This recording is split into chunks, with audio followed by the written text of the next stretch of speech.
સમાચારમાં આગળ વાત અમદાવાદની કે જ્યાં અમદાવાદ મનપાના ફાયર એન્ડ સેફ્ટી વિભાગના chief fire officer Amit Dongre અને તેના વતી વહીવટ કરતા એક વ્યક્તિને વડોદરામાં લાંચ લેતા ઝડપી પાડવામાં આવ્યા છે। વડોદરા લાંચ રિશ્વત વિરોધી બ્યુરોએ 36,000ની લાંચ કેસમાં દબોચ્યા।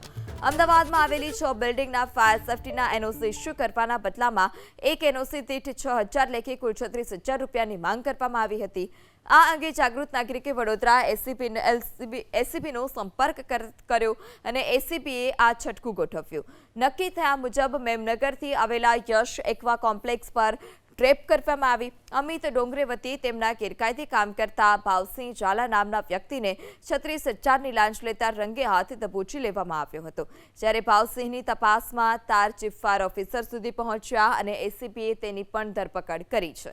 ઘટના એવી છે કે વડોદરા ખાતે રહેતી વ્યક્તિ ફાયર સેફ્ટી ઓફિસર તરીકે કામ કરે છે, જે અમદાવાદમાં આવેલી બિલ્ડિંગમાં ફાયર સેફ્ટીને લગતી સેવાઓ આપવામાં આવે છે।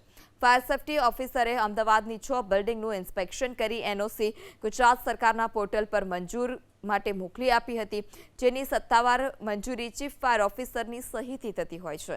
પરંતુ આ મંજૂરીની પ્રક્રિયામાં થોડો વધારે સમય જતાં જ તેમણે રજૂઆત કરી હતી।